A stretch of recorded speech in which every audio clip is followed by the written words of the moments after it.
and she knows not to touch them by simply telling her anytime she wants to see one of my firearms, she's more than welcome to, and I'll show them to her. So if there's no curiosity, there's no danger to it as far as, doing it without my knowledge. I don't think that she has a high desire to handle them out of my presence, or even taking one to school if she even had the possibility of doing it. And Hayley, just a final question I want to put to you from Ken, who put this on Facebook. He wants to know whether it was you that wanted to start shooting or whether it was your dad who thought it would be a good idea for you to get involved. Well, it was kind of both. I wanted to do it, and my dad would want me to do it, so. Well, Hayley and Kenneth, thank you so much for taking the time to speak with us on World Have Your Say. I'm really grateful to you for speaking with us. That's Kenneth and Hayley joining us from Michigan. Well, one of the many things that you guys have been sharing, and it's quite frankly gone viral in the last few weeks, is, of course, the Ice Bucket Challenge. Many millions of dollars have been raised by people trying to raise awareness of ALS, but many people getting in touch with the BBC and indeed World Have Your Say, saying they don't really understand much about the disease, which is also known as motor neurone disease. Well, I'm going to introduce you now to three people who are going to share their stories about living with this debilitating and terminal illness. We are joined now by Ken, who lives in Birmingham in the UK, and also Suzanne, who is from Doncaster, also in the UK. And we're going to be joined by Stephen, hopefully, in the next few minutes. First of all, Ken, I wonder if you can tell people watching around the world what motor neurone disease has, what effect it has had on your life. Well, the first thing that people can see is that I have difficulty holding my head up. 2 years ago, I was perfectly fit, had a job, drove, cooked, did all the normal things that people do. And then I was diagnosed with motor neurone disease, and little by little, I lost the use of my legs, my hands don't grip, my body starts to curl up, and effectively, from being an independent person, I became a person who's completely dependent on other people to do everything for me. It's as if I'm a kind of child again, with being dressed, being washed. Everything has to be done for me. And what does that do to you as a person who, in their head, can do all of these things, but their body isn't allowing them to do it? Well, it's very frustrating in a way, because the brain works perfectly and all the internal organs work perfectly, but little by little, the limbs stop working. So you know you can do things, but you can't. And you have to all the time be working out, how can I get from this place to that? How do I transfer from a seat to a toilet? Simple things like that. How do I get a fork to my mouth? So it's a constant process of trying to use your brain to work out what you can do. Suzanne, I can see you sitting there nodding your head. Share your story with us. Yes, I was diagnosed 12 years ago and unfortunately still here.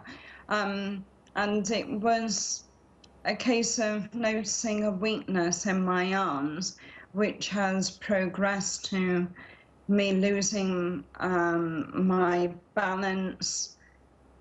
Swallowing is a challenge. Frightened to choke on anything. And as Ken said, you do lose your independence when you're so used to it for a number of years, and then all of a sudden you have to ask your loved ones, can you cut my food please? Can you open this? Can you help me get dressed? And it's very demoralizing at the best of times. And presumably, Suzanne, as well, it changes the dynamic of your relationship with your partner, with your children, when you're asking for so much help. Absolutely. I'm asking far more of them than people who have nothing wrong with them. For example, my sons, I mean, they're doing jobs for me that other lads, boys their age, are not doing. They're enjoying life, but I'm now having to rely on them for certain things, and I hate having to do it. I hate doing it because I'm the mother. I'm meant to be the one doing things for them, and I can't always. Ken and Suzanne, I want to introduce you to Stephen. Stephen Finger, he's an economics professor at the University of South Carolina, and you were diagnosed a couple of years ago, Stephen. Yes, I was diagnosed last winter, so about 18 months ago. And you've got a young family. Just explain a little bit about how your life has been affected since that diagnosis. Sure. So I was diagnosed last winter, and at the time, it was right around my son's first birthday, and we also had a 2-year-old daughter. So now we have a 4-year-old and a 2-year-old. And so obviously facing the diagnosis, given the limited life expectancy, was extremely difficult. And now in the day-to-day life, as Suzanne just mentioned, I even asked stuff of my 4-year-old. This morning, she helped me get this shirt on. We went to her daycare, and she needed to wear tennis shoes today, and we had to take them into school for the teachers to put them on, because I couldn't help her with that because of the weakness in my hands and my arms. So I'm asking, I'm putting burdens on my 4-year-old daughter. And that's nothing to say of the burdens placed on my wife, who works full time, and then now has to pick up the slack because of my limitations. And I guess most parents of young children want the time to stop, because it's so adorable having them when they're running around, well, at least when they're behaving themselves, running around. But maybe for you, you almost want to get to those milestones so that you see them.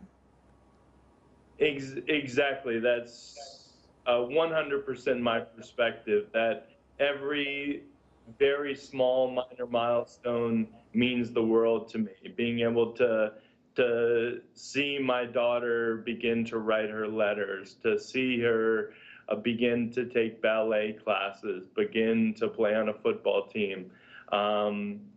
Yes, I wish time would fast forward in that sense of when we reach these milestones, there's so much uncertainty for me into how many more we're going to see together. So each one is a celebration, and I would love to fast forward and be able to share them all with her and my son and my wife. Yes. Suzanne, as you've already said, you were diagnosed 12 years ago. So that's quite a long time that you have fought successfully against this disease, isn't it? It is.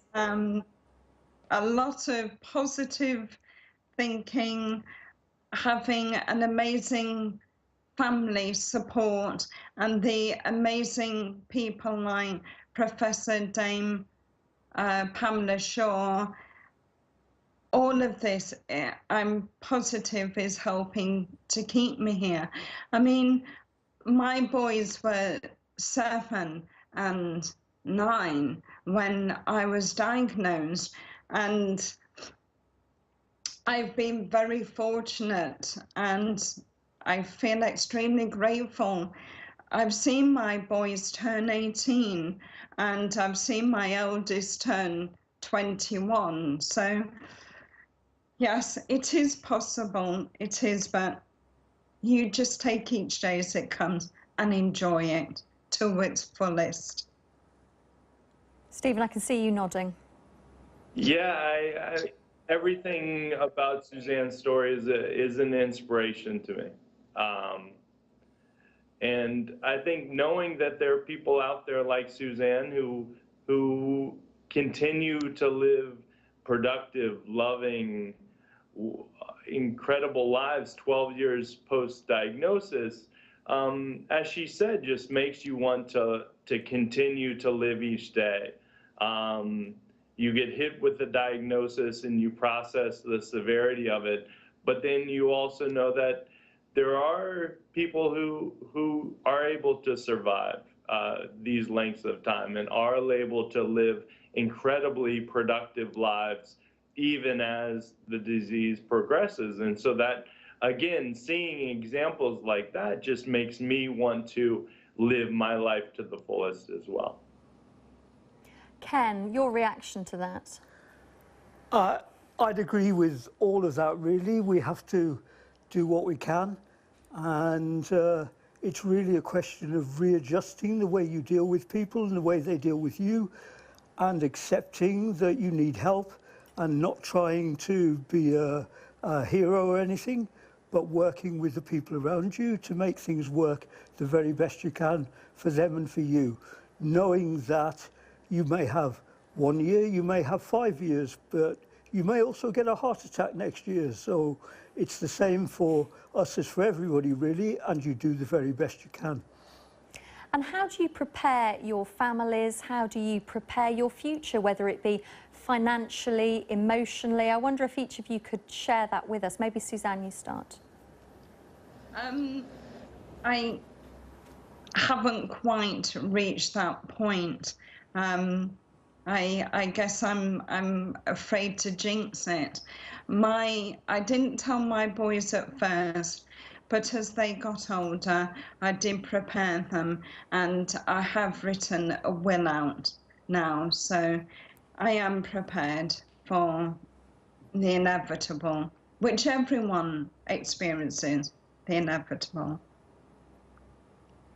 Yeah, I think I'm the same way. I'm a realist. I know what the possibilities are. I think my family tries to be as prepared as possible for whatever comes. So soon after the diagnosis, we went through the process of getting a will in order, understanding our financial situation, and you get those ducks in a row. But I don't think that makes you fatalistic. It just makes you want to be as prepared as possible so that things don't come up as surprises, and so that everyone moves forward as smoothly as possible. Exactly that.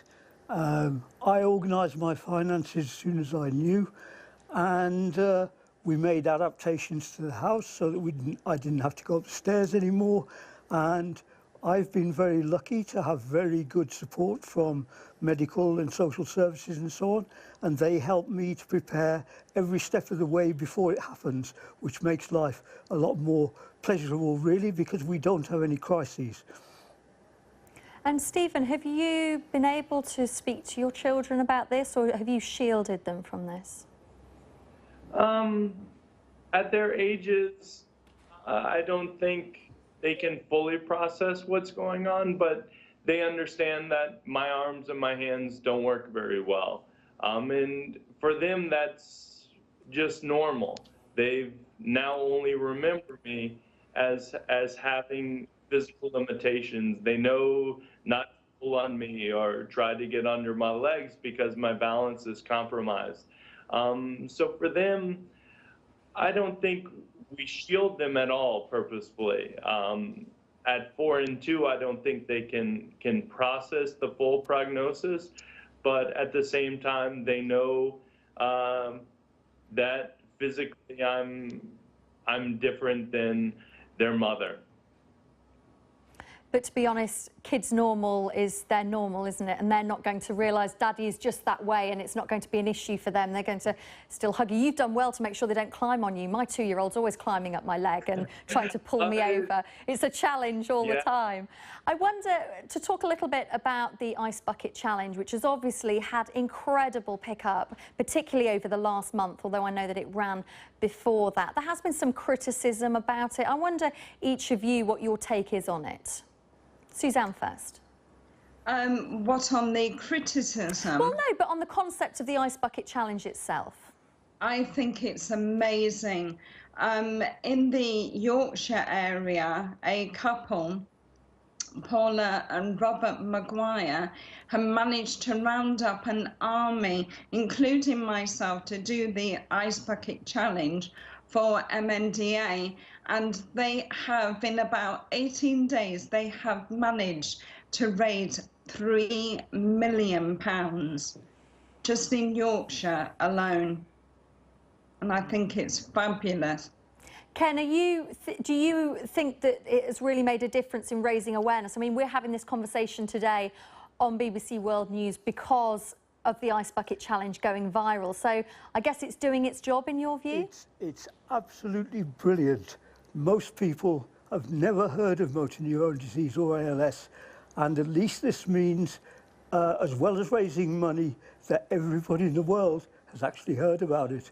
And that has to be the best thing that could happen for all of us.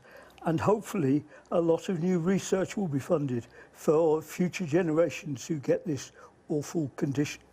Do you think there's enough invested in funding at the moment, Ken? No, because there's very, very few people who've got this condition, so it's not very high on the list of priorities.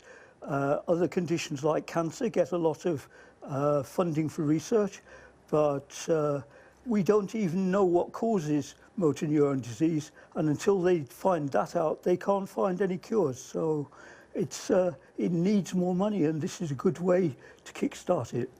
And Stephen, very briefly, presumably you support the Ice Bucket Challenge? Of course. I think for a long time we've felt that the funding hasn't been there at a sufficient level, and I think largely because people didn't feel a connection to the disease. And now we've seen through the Ice Bucket Challenge, millions of people have become aware, and millions of people have chosen to donate. I think this started a bit earlier in the U.S. And so in the U.S., you're seeing organizations already putting this money to work. ALS. There are millions and millions of dollars. Thank you all for joining us on World Have Your Say and sharing your story with us. That's all from us for this week. I'll speak to you again at the same time next week.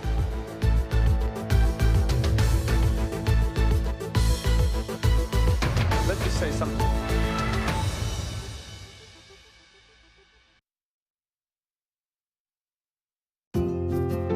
The true partner is the one you feel